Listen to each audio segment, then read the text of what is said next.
तो गाइस ये अपनी रेड वुल्फ है जो हाल फिलहाल मेरा एक्सीडेंट हुआ था 4-5 दिन पहले, मतलब हो गए 5-6 दिन। तो अब इसकी हालत दिखाता हूँ मैं। अब क्या है, इसको हम शोरूम छोड़ने जा रहे हैं इंश्योरेंस में भाई, इसको कवर करवाने यानी सुधरवाने इसको।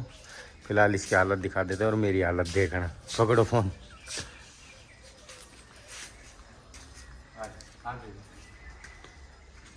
भाई ये तो मेरी हालत है, सर में टाँका आए हैं 20-25 बस, और कुछ नहीं है। हाथ थोड़ा सा वो हो गया है क्रैक से यहाँ से। और इसकी हालत भाई 5 कुलाची खाई है इसने अपने रोड कच्चे रास्ते पर, मतलब रोड से उतर के, जो इसका ये टूट गया पूरा और ये गया। और भाई हेडलाइट टूट गई। अब हेडलाइट का तो पता नहीं कैसे क्या हुआ, ये मुड़ गया वही सब कुछ इसका तामझाम। अब इसको शोरूम छोड़ के आएंगे कम से कम 1-1.5 महीने का, तो भाई इसका प्रोसेस लगेगा सही होने में।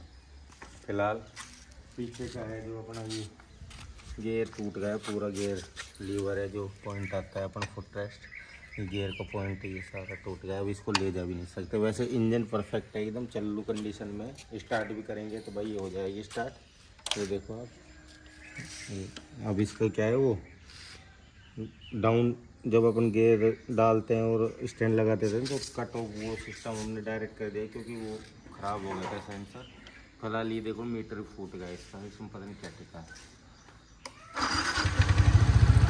चालू कंडीशन हो गई, स्किलिस थोड़ी हो गई हार्ड, और इंजन वैसे परफेक्ट है। बस अभी इसका ये वही प्लास्टिक पार्ट है ये डलेंगे। हेडलाइट टूट गई, मेन दिक्कत ये है इसकी, ये हेडलाइट है ये शायद पूरा डलेगा इसका, अंदर से सारा वो हो गया नुकसान। अब इसको पिकअप में लेके जाएंगे भाई, और पता नहीं कब तक सही हो पाएगी अपनी ये DRL टूट गई है, क्रैक हो गई है, टूट गई है ना भाई। इधर का देखो, ये शेप है अपना एकदम, ये तो सिस्टम है, ये सारा शेप है यहाँ का साइड का।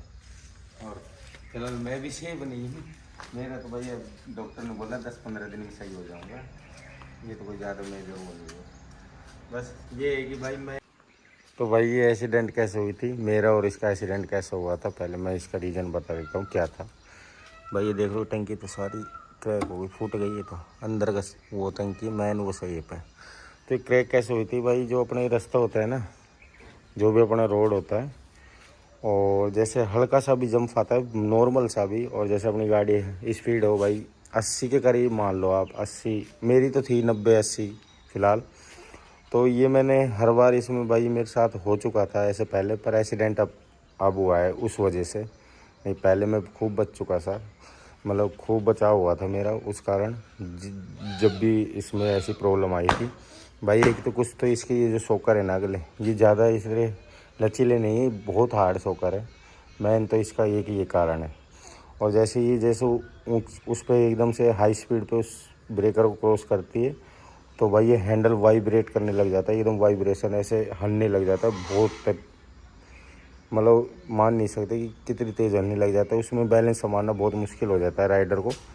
तो उस वजह से भाई क्रैक भी हो सकता था, और गाड़ी बैलेंस भी संभाल सकती है। लेकिन दूसरा रीज़न ये है कि भाई जो अपना फ्रंट टायर है ये वाला, हाँ, जो अपनी फ्रंट टायर में जो हवा होती है, जो एयर होती है भाई, वो अपनी मिनिमम अपने हिसाब से अकॉर्डिंग रखो कि आप किस हिसाब से आप चलाते हो अपनी गाड़ी को। और इसमें भाई एकदम जो एयर होती है वो नॉर्मली रहनी चाहिए अगले में। जैसे क्लेम कर रहा है टायर 35 एयर का, तो आप इसमें 25 या 20 के करीब रखो। वो अलग बात है कि भाई आपके रिम में क्रैक आ सकता है कि हाई स्पीड पे आपकी गाड़ी हो, तो कोई खड्डा हो एकदम गहरे वाला, तो उसमें जाती है तो भाई आपका रिम क्रैक हो सकती है, तो वो तो भाई अलग बात होगी। लेकिन उससे क्या है, आपकी बाइक ही बच सकती है, आप खुद बच सकते हो। जैसे अब ये क्रैक हुआ है कितना भयानक, जो मेरे हाथ भाई पैर छिल गए और ये खुद टूट गई जो अलग। तो ये टायर का भी इशू है इसमें, एयर का। और ये जो हैंडल वाइब्रेशन इस हवा की वजह से करता है, जो हवा इसमें तेज़ होती है ना, तो हवा से वो शॉकर दबते नहीं है, और इससे क्या है गाड़ी जंपिंग हो जाती है आगे से, और आगे से एकदम खड़ी उठने लगती है। तो उससे क्या है हैंडल का कंट्रोल नहीं होता, और हैंडल ऐसे ऐसे ऐसे ऐसे हिलने लग जाता है, और उससे कंट्रोल करने वाला कर भी सकता है। और मैंने भी काफ़ी बार किया है, मेरे साथ बहुत बार हो गया है ये भाई। लास्ट मेरा 6ठा बार था जो हुआ था, जो क्रैक हो गया आखिर बार। और उससे पहले 5 बार हुआ था, जो जिससे मैंने भाई गाड़ी को बैलेंस संभाल लिया था और सीधे चलने लग गई थी। लेकिन अब की बारी सीधी नहीं चली भाई, ये रोड से क्या नीचे उतर गई अनबैलेंस होके। हैंडल का जो था, इसमें एयर भी भाई मैंने काफ़ी डलवा रखी थी, 35 के करीब इसमें एयर थी, जो अब मैंने फ़िलहाल कम कर दी है भाई। इसमें पहले कम थी तो ऐसा कुछ नहीं था, खूब परफेक्ट। आज 4 साल चल चुकी है गाड़ी हमारी। लेकिन हो चुका था, जब भी हो चुका था, लेकिन क्या कंट्रोल हो जाती है। तो सारे मेन दिक्कत भाई फ्रंट टायर के एयर का है, जो आप मिनिमम आप इसके अकॉर्डिंग रखो कि आपके हैंडल जो है आप इसको कंट्रोल कर लो। जब भी ऐसा सिचुएशन आए भाई, ऐसे वाइब्रेशन हिलने लग जाए, एकदम वाइब्रेट होने लग जाए ऐसे भयानक तरीके से, इधर उधर लेफ्ट राइट हिलने लग जाए, तो आप कंट्रोल कर लो। तो एक ऊपर डिपेंड होता है। सोकर इसके इतने हार्ड है, मतलब लचीले नहीं है, ज़्यादा नहीं दबते भाई, बहुत कम दबते हैं।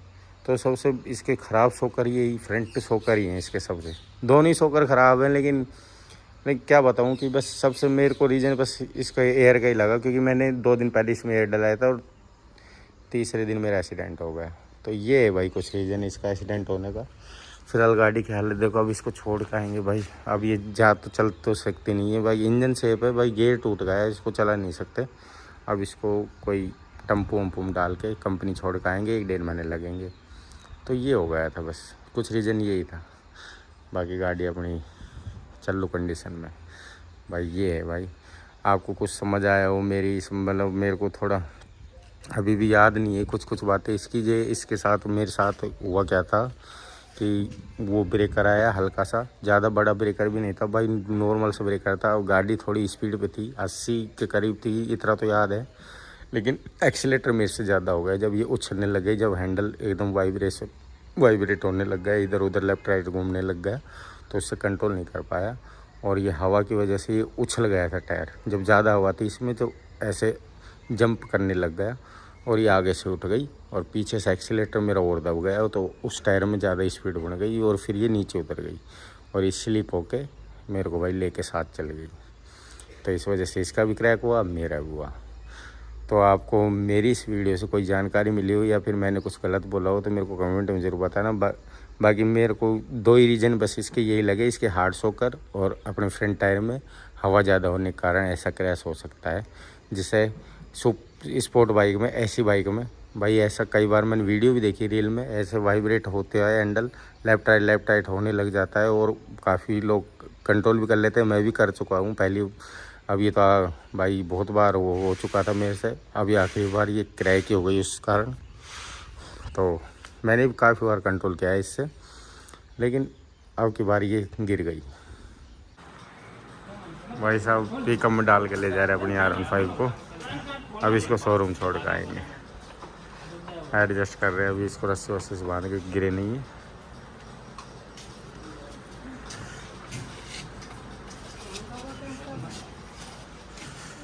पेच कर देना।